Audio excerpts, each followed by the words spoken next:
अक्षय तृतीया का महत्व। अक्षय तृतीया वैशाख मास में शुक्ल पक्ष की तृतीया तिथि को कहते हैं।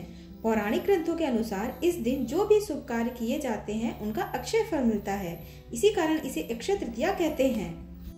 अक्षय तृतीया का सर्वसिद्ध मुहूर्त के रूप में विशेष महत्व है। मान्यता है कि इस दिन बिना कोई पंचांग देखे कोई भी शुभ कार्य या मांगलिक कार्य जैसे विवाह, गृह प्रवेश, वस्त्र आभूषणों की खरीदारी या घर, भूखंड, वाहन आदि की खरीदारी से संबंधित कार्य किए जा सकते हैं।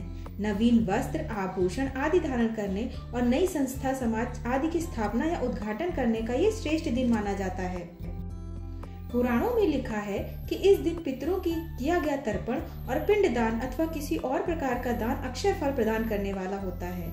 इस दिन गंगा स्नान करने से तथा भगवत पूजन के समस्त पाप नष्ट हो जाते हैं। यहाँ तक कि इस दिन किया गया जप, तप, हवन, स्वाध्याय और दान भी अक्षय हो जाता है। यह तिथि यदि सोमवार तथा रोहिणी नक्षत्र के दिन आए तो इस दिन किए गए दान, तप और जप का फल बहुत अधिक बढ़ जाता है। इसके अतिरिक्त यदि यह तृतीया मध्याह्न से पहले शुरू होकर प्रदोष काल तक रहे तो यह बहुत ही श्रेष्ठ मानी जाती है।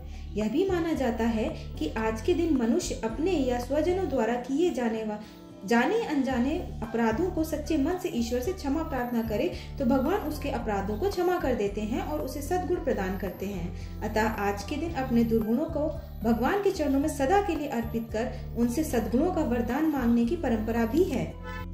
अक्षय तृतीया के दिन ब्रह्म मुहूर्त में उठकर समुद्र व गंगा स्नान करके और शांत चित्त होकर भगवान विष्णु की विधि विधान से पूजा करने का प्रावधान है। नैवेद्य में जौ व गेहूं का सत्तू, ककड़ी और चने की दाल अर्पित किया जाता है।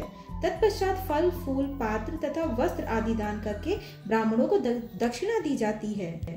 ब्राह्मण को भोजन करवाना कल्याणकारी समझा जाता है।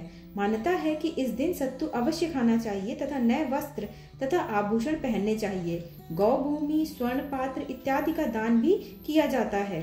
यह तिथि वसंत ऋतु के अंत में और ग्रीष्म ऋतु के प्रारंभ में का दिन भी है। इसलिए अक्षय तृतीया के दिन जल से भरे घड़े, कुल्हड़, सकोरे, पंखे, खड़ाऊ, छाता, चावल, नमक, घी, खरबूजा, ककड़ी, शक्कर, साग, इमली, सत्तू आदि गर्मी के लाभकारी वस्तुओं का दान करना पुण्यकारी माना गया है। इस दान के पीछे यह लोक विश्वास है कि इस दिन जिन जिन वस्तुओं का दान किया जाएगा वे समस्त वस्तुएं स्वर्ग व अगले जन्म में प्राप्त होंगी। इस दिन लक्ष्मी नारायण की पूजा श्वेत कमल तथा श्वेत पाटल व पीले पाटल से करनी चाहिए।